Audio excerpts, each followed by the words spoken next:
Isabel, before we discuss the Manchester cop beating case, which has reached something of a verdict, not all of the verdicts, we need to talk about that in just a second.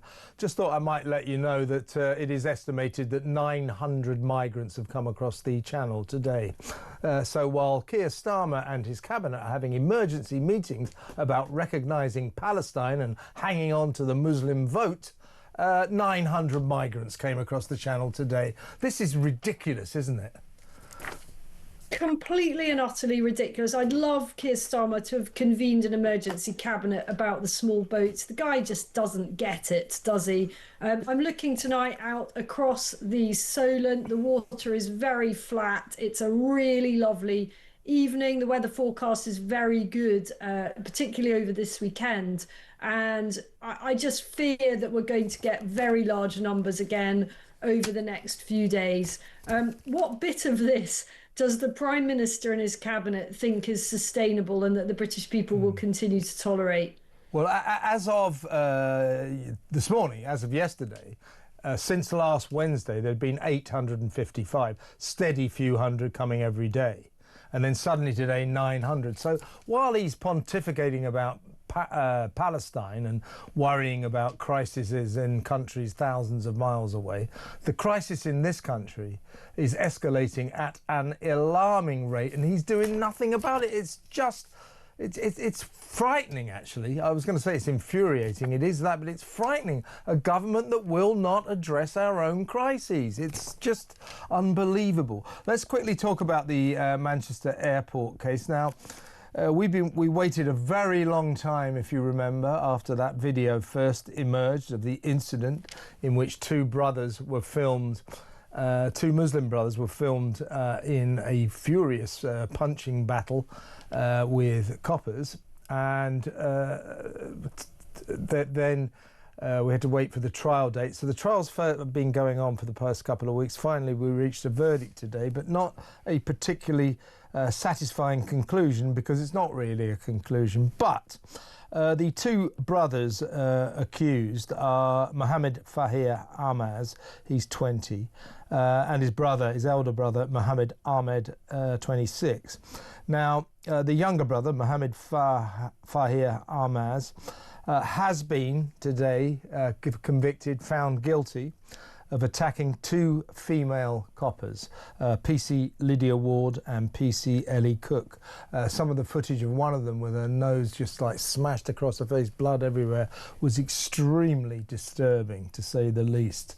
Amaaz, the younger brother, was also found guilty of headbutting a holidaymaker who he accused of racially abusing his mother on an incoming flight. Now, the older brother is only charged with an unprovoked violent assault on a male copper, PC Marsden, Zachary Marsden, and also Fahir Amaaz was accused of that as well. So they've both faced charges of attacking PC Marsden. Now, the jury was unable to reach a verdict on that, and therefore it has just been announced there will be a retrial. So the long-suffering public, who's had to wait a hell of a long time for a conclusion to a case that gripped the nation, which enraged the nation, to be honest with you, will have to wait further.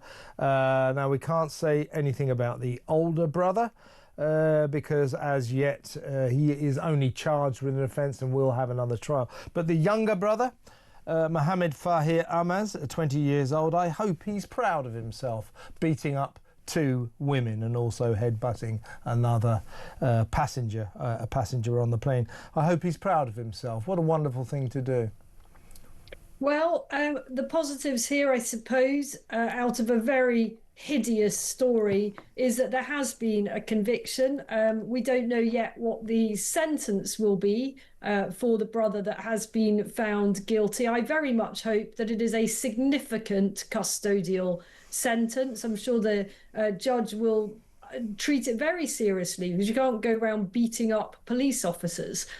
So let's see what happens. And I just think it's worth remembering what a battle it was to actually get the Crown Prosecution Service to bring this case. You know, it only happened after quite a public outcry over the failure to bring any charges. And in fact, the Nigel Farage's party, Reform UK, threatened to bring their own private prosecution in these matters. And it was only after that, I think, that the CPS and the powers that be realised that it was simply not going to be sustainable to try to sweep all this under the carpet and pretend it didn't happen.